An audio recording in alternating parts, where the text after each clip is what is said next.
विश्वानि देव सवितर्दुरितानि परासुव यद्भद्रं तन्न आसुव।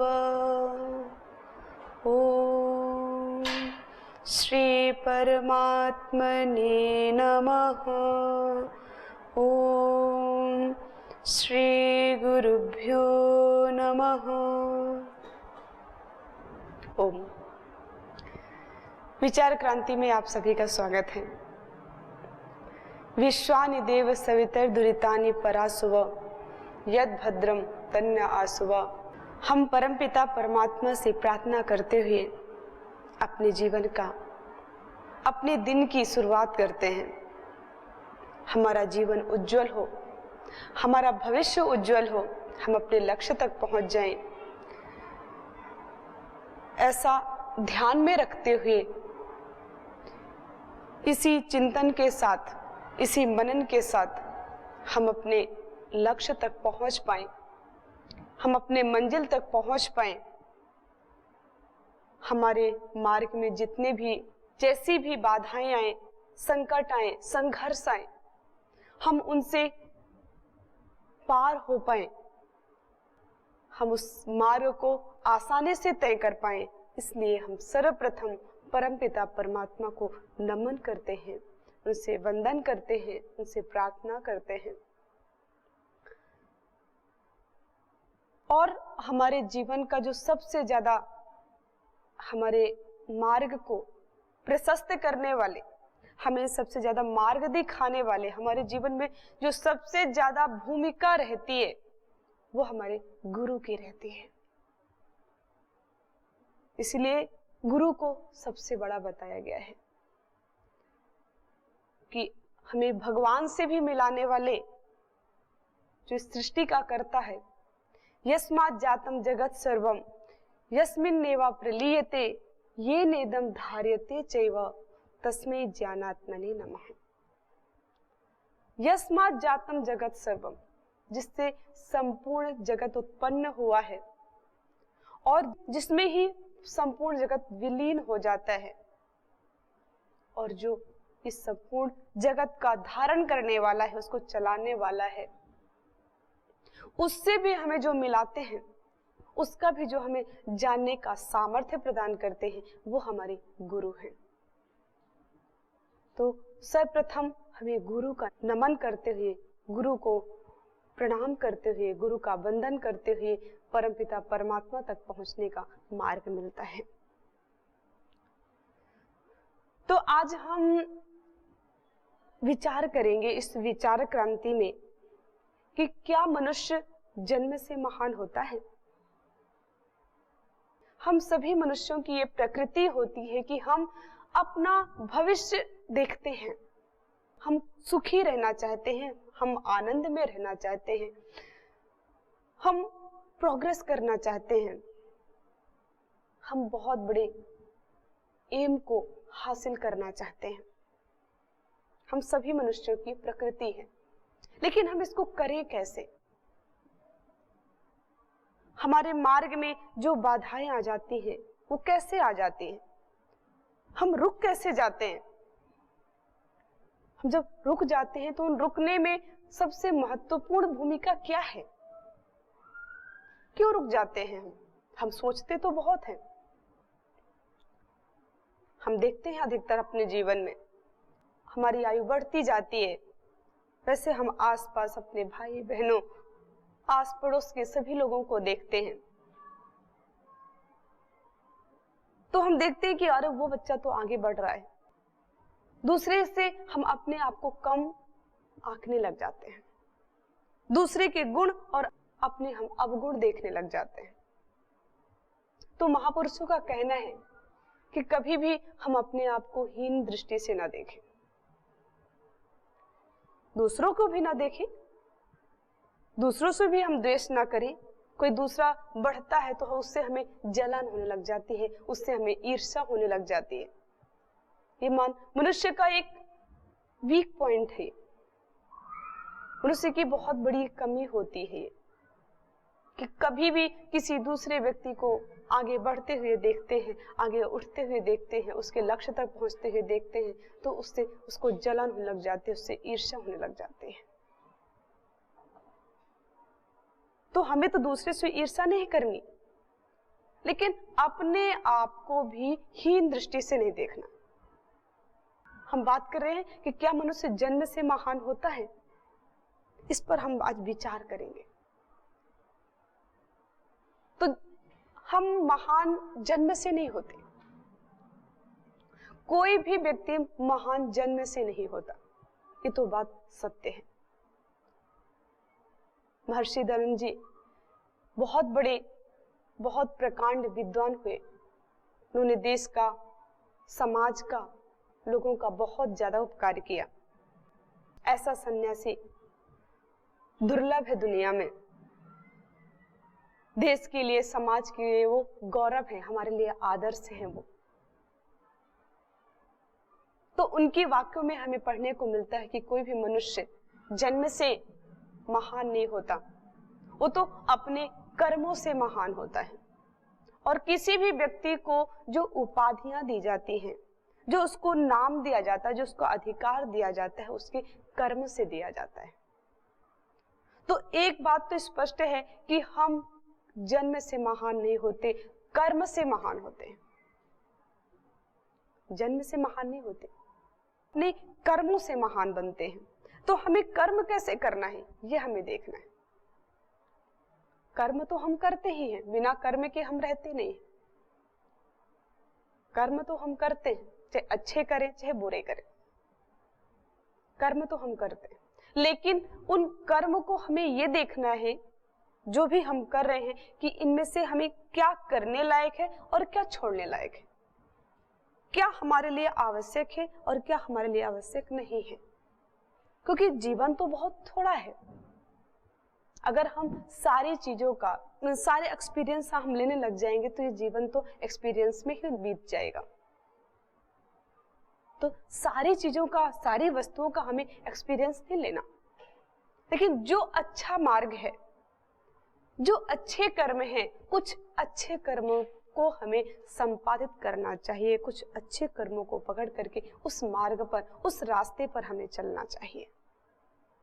अब वो अच्छे कर्म कौन बताएगा? अगर हमारे अंदर इतना सामर्थ्य है तो हम स्वयं करें। लेकिन जब तक कोई दूसरा व्यक्ति हमें बताने वाला नहीं होगा कि ये सही है कि गलत है, तब तक हमें कैसे पता चलेगा? हम तो अपने आप में सोच रहे हैं कि ये तो काम अच्छा है, लेकिन कहीं वो गलत भी हो सकता है। जिस प्रकार एक बच्चा पढ़ाई तो कर रहा है, खूब पढ़ाई कर रहा है, लेकिन जब तक उसकी परीक्षा नहीं होती तब तक पता नहीं चलता कि इसने कितनी पढ़ाई की। उसी प्रकार जिस प्रकार एक बच्चे की परीक्षा होने के बाद वो उसके परिणाम का, उसकी पढ़ाई का पता चलता है, उसी प्रकार एक जीवन की पढ़ाई, एक जीवन की जो परीक्षा है, उसको बताने के लिए एक समर्थ गुरु की, समर्थ माता पिता के रूप में एक समर्थ गुरु की आवश्यकता है। तो हम महान जन्म से नहीं बनते, ये तो हमने देखा। महान कर्म से बनते हैं। हम कुछ उदाहरण लेते हैं इसके, जैसे चंद्रगुप्त। चंद्रगुप्त को पूरी दुनिया जानती है, सब लोग परिचित है चंद्रगुप्त से। तो क्या चंद्रगुप्त जन्म से महान था? चंद्रगुप्त का जन्म बहुत बड़े, बहुत अमीर घर में हुआ था? नहीं। राजा महाराजा के घर में हुआ था? नहीं। लेकिन वो एक महान कार्य क्यों कर गया? एक अखंड भारत का निर्माण वो क्यों कर गया? गुरु की बदौलत। उसने गुरु के सानिध्य में रह करके अपना निर्माण गुरु को सौंप करके उसने किया। तो सबसे ज्यादा, सबसे बड़ी भूमिका उसके जीवन में किसकी है? गुरु की है। हाँ, उसके कर्म है, कर्म तो उसने ही किया। अगर गुरु हमें सही रास्ता दिखाते भी है, अगर हम उस रास्ते पर नहीं चलना चाहते, उस मार्ग पर हम नहीं चलना चाहते, तो हमें कोई चला नहीं सकता, हमें कोई नहीं चला सकता। अगर हम अच्छा कार्य जानते हुए भी अच्छा कार्य नहीं करते, तो फिर हमें कोई नहीं करा सकता हमसे वो कार्य। इसलिए करना तो हमें ही पड़ेगा, लेकिन हम सही कर रहे हैं या गलत कर रहे हैं, इसकी परख करने के लिए, इसकी पहचान करने के लिए हमें सर्वप्रथम समक्ष अपने गुरु को रखना होगा। तो चंद्रगुप्त, जैसे हम बात कर रहे हैं कि चंद्रगुप्त मौर्य ने अपने जीवन में, उन्होंने अपने कालखंड में एक अखंड भारत का निर्माण करके देश से, भारत से पाप अत्याचार को दूर करके एक धर्म का निर्माण किया, धर्म का राज्य स्थापित किया, और उनको करवाने वाले उनके गुरु आचार्य चाणक्य थे। तो उनके जीवन में सबसे महत्वपूर्ण भूमिका उनके गुरु की थी। लेकिन हम क्या करते हैं कि हमारे आजकल की हमारी शिक्षा जो है, स्कूलों में हमारी शिक्षा में हमारे कोई गुरु नहीं, वहां पे तो सर होते हैं, उनको सर सर सर सर हम बोलते हैं, उनको हम गुरु कह करके, उनको हम आचार्य कह करके सम्मानित नहीं करते। तो हमारे जो उनका एक सम्मान होता है, जो उनके एक जीवन में हमारे लक्ष्य तक पहुंचने का एक जो उनका एक मार्गदर्शन होता है, वो हम अपने सर से नहीं ले सकते, नहीं लेते। केवल और केवल उनसे हम एक किताबी ज्ञान लेते हैं, जो पुस्तक में लिखा हुआ होता है, बस उतना उतना हम पढ़ लेते हैं, उसमें क्या लिखा है बस उतना उतना हम जान लेते हैं। इसके अलावा सर को अपने सैलरी से और विद्यार्थी को अपने अंकों से मतलब होता है, उसके जीवन में क्या घटित होगा उससे कोई मतलब नहीं है। विद्या सा विमुक्तये, विद्या वही होती है जो उसको मुक्ति के लिए ले जाए, उसको मुक्त कर दे। तो विद्या वही है जो मुक्ति दिलाए। लेकिन हमारे स्कूलों की जो विद्या है वो हमें मुक्ति नहीं बल्कि अंक दिला करके और खोखला बना देती है। अंक तो हमें एक जीवन में, एक भौतिक जगत में अर्थ कमाने के लिए अंक तो चाहिए ही, लेकिन धर्म पूर्वक, वो भी अंक होने चाहिए धर्म पूर्वक। लेकिन आजकल 99% जो अंक हमें एक कागज में छप करके मिलते हैं वो अधर्म पूर्वक मिलते हैं। पैसे दे दो और अंक आपके छप जाएंगे, आपको पढ़ने की भी आवश्यकता नहीं होती, आपको परीक्षा देने की भी आवश्यकता नहीं होती। इस तरह में हमारे जीवन का क्या विकास होगा? तो कोई भी व्यक्ति जन्म में से महान नहीं बनता, वो अपने कर्म से महान बनता है। और उसको कर्म करने के लिए एक गुरु की आवश्यकता होती है, एक अच्छे मार्गदर्शक की आवश्यकता होती है, और उस मार्गदर्शक को अपने सामने रखते हुए, अपने समक्ष रखते हुए और उस मार्ग पर चलने की आवश्यकता होती है।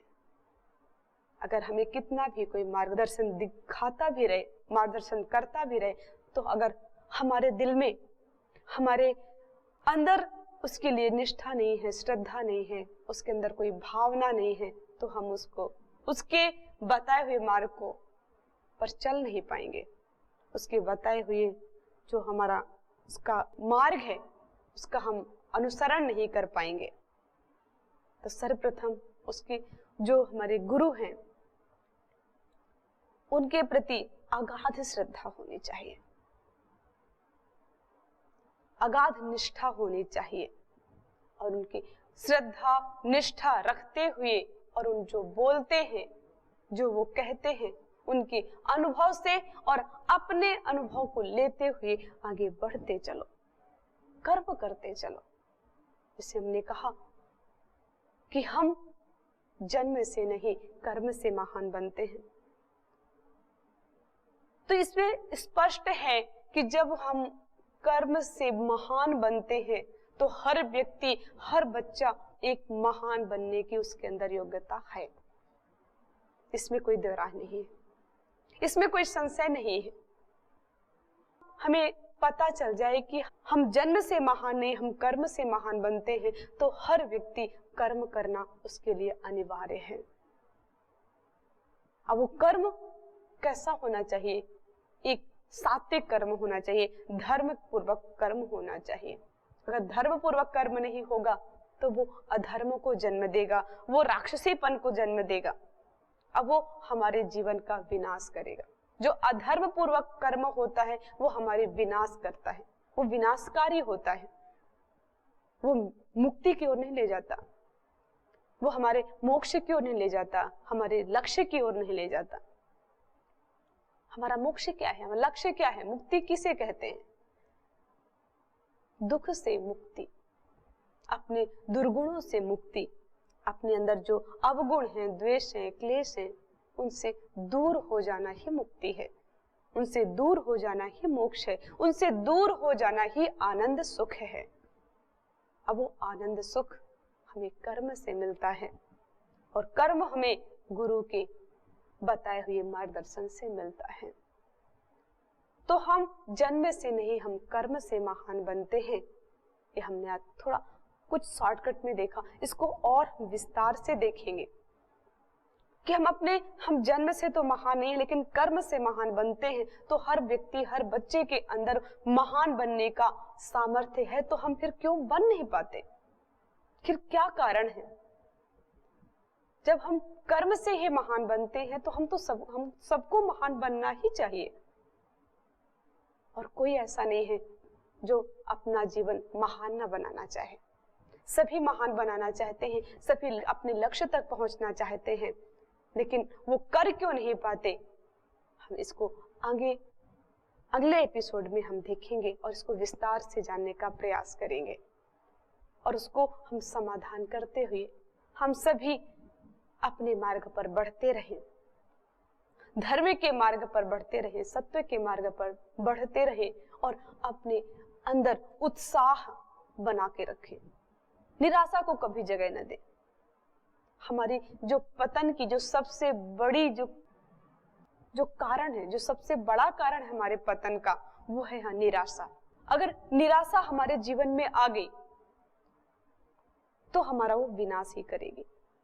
जिस प्रकार एक अमृत में एक छोटा सा भी अगर बूंद जहर का गिर गया, पूर्ण भरे हुए एक पतीले में अमृत भरा हुआ है, 2.5, 3, 4 किलो, 5 लीटर उसमें अमृत है, लेकिन उसमें एक छोटी सी बूंद बिल्कुल राई के दाने की तरह उसमें अगर चली गई तो वो संपूर्ण उस 5 लीटर के अमृत को, दूध को वो खत्म कर देगी, वो विष कर देगी। फिर उसको हम पी नहीं सकते, उसको अपने जीवन में धारण नहीं कर सकते। इसी प्रकार हमारा ये संपूर्ण जीवन बहुत महत्वपूर्ण है, इसका बहुत मूल्य है। अगर हम इसमें निगेटिव, इसमें नकारात्मक रूपी अगर हम विष को डाल देंगे तो हमारा जीवन बर्बाद हो जाएगा, हम अपने लक्ष्य तक नहीं पहुंच पाएंगे। तो अपने लक्ष्य तक पहुंचने के लिए हमें उत्साह, पराक्रम अपने मन में, अपने उत्साह हमें रखते हुए अपने जीवन में आगे बढ़ते रहें।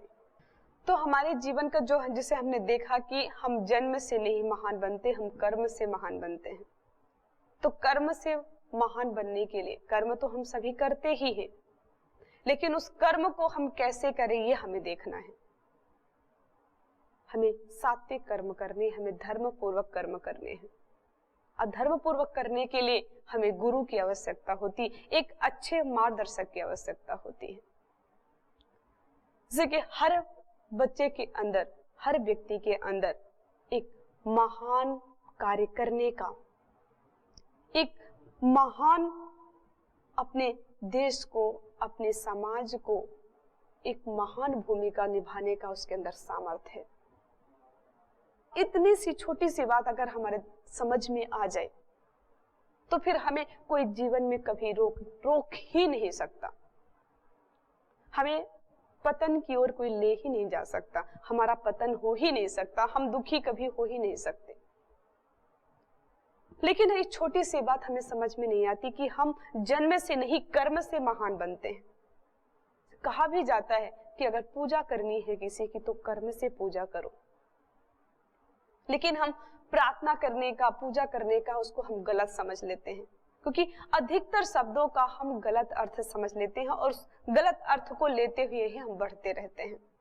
जैसे हम पूजा करने का मतलब समझते हैं कि अगरबत्ती लगा करके दीपक जलाना, उसमें फूल पत्ती इत्यादि सब कुछ चढ़ाना, फल फूल चढ़ाना, किसी एक मूर्ति के सामने या किसी भी स्थान पर हमारी श्रद्धा जहां होती है वहां पर, वो तो ठीक है, हम करें, उसको मना नहीं किया जा रहा है। जहां से हमें अंदर हमारी श्रद्धा उत्पन्न होती है, जहां से हमें भक्ति उत्पन्न होती है, जहां से हमें एक मार्गदर्शक मिलता है, जिससे हमें प्रेरणा मिलती है, हमें करना चाहिए, करें, लेकिन हम बस उतने तक ही सीमित ना रह जाएं।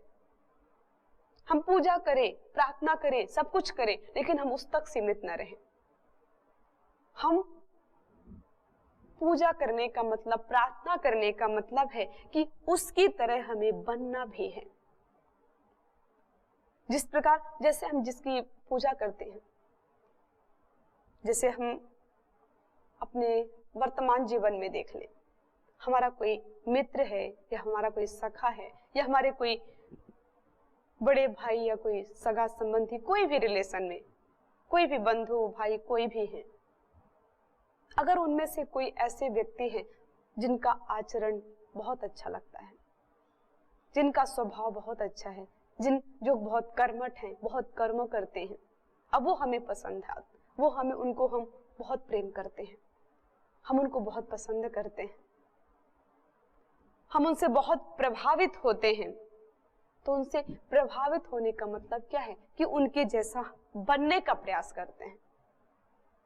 अगर हमारे सामने कोई ऐसे व्यक्ति हैं जो बहुत कर्मशील हैं, वो हमेशा दूसरों की मदद करते हैं, अपने कार्यों को बहुत अच्छे से संपादित करते हैं, तो उनसे हम प्रभावित होते हैं और उनसे प्रभावित होकर के हम सोचते हैं कि इनके जैसे मैं भी बन जाऊं, ये जो जैसे जीवन में कार्य करते हैं वैसे मैं भी करूं। तो उनके जैसे करने के लिए हम फिर उनके मार्ग पर बढ़ने के लिए अग्रसर होते हैं, हम उनके मार्ग पर, उनके पथ पर चलने के लिए हम प्रेरित होते हैं। तो ये जैसे हमने वर्तमान हमारे समक्ष कोई ऐसा व्यक्ति है और ऐसा हम बनने का प्रयास करते हैं। जैसे हमारे कोई गुरु है, हमारे समर्थ गुरु है, तो हम समर्थ गुरु की तरह बनने का प्रयास करते हैं। उसी प्रकार हम जब कर्म करते हैं और किसी विशेष व्यक्ति या मूर्ति को लेकर के हम उसकी आराधना, उसकी पूजा करते हैं, तो हमारा कहने का मतलब यह है कि हम उसकी तरह बनने का प्रयास करें। हम भगवान राम, भगवान श्री कृष्ण की